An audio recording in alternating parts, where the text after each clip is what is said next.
Okay, so this little video is going to be about something I've been noticing here ever since, and I think I've hit on this maybe once or twice, but I gotta talk about it again for a moment. Ever since Trump, a few days ago or whatever, pardoned all the January 6th people, you've been hearing about how, from the liberals, of course, how bad it is, and how, they're talking about people died, quote unquote. One of my friends, people died. And how these people were terrorists, and, they were seditionists and trying to take over the country, trying to overthrow the government. No, they weren't. None of that is true. Did they do some illegal stuff that they shouldn't have been doing? Yeah. Did they pay for it? Yeah, they paid for it, all right. A lot. Even now, it's not like they can go back to normal. Their lives are ruined for the most part. First of all, they didn't have firearms. They didn't go there with guns. Yes, some of the protesters who were there at Trump's speech had firearms because, that's who they are. They're those people. Second Amendment rights people, stuff like that. Of course they were carrying firearms. Nobody went there with their firearms with the intent of overthrowing the government that day. And even if they had tried to overthrow the government, it's one building. It's a building. This isn't Risk, where board game Risk, where you take it's not chess, You're not going to be able to overthrow the government by taking a building without firearms. People died. The only person that really died that day, now there's some question about a couple of the police or something that passed away, but that was after. And they probably would have passed away regardless. They probably, most likely, I think one was like a heart attack or something. Had nothing to do with the January 6th thing. And then there's the reports from one senator or something that claims that some of those police told him that they had served 2 tours in Iraq, and it was much more, they were more scared that day than they were doing those 2 tours in Iraq.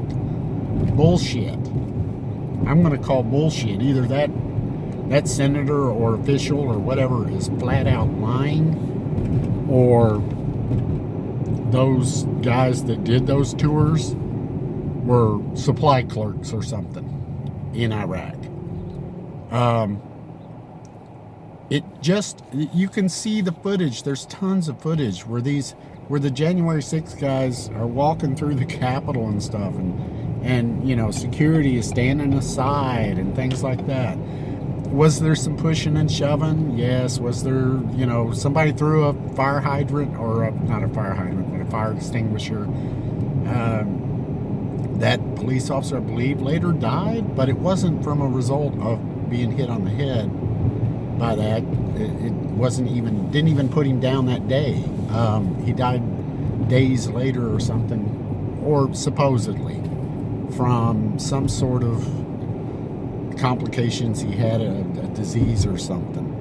The only person who died that day as a direct result of that day was an unarmed woman who was one of the protesters, and she was shot by probably a DEI agent through a closed door that she couldn't get through. So none of that makes sense. It wasn't the way they want to report it. The January 6th thing was a bunch of people who went to a rally to support Trump. They were already pissed. Trump probably did amp them up a little bit. I'm sure he didn't expect that.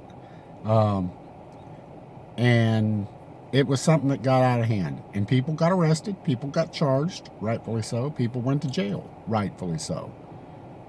But then it became a political thing. It became the Democrats decided to make an example of these protesters. Even though Black Lives Matter can burn buildings down, these guys broke a few things. They broke a window, I think, or something like that.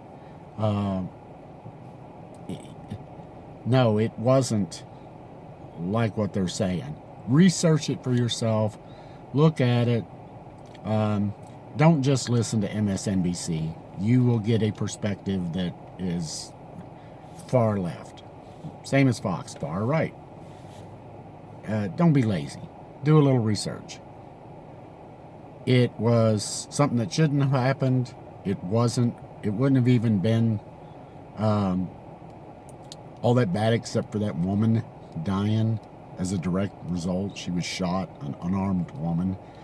I hope they go after that security person. I don't know if he was Secret Service or not, but I watched the footage of that actual shooting.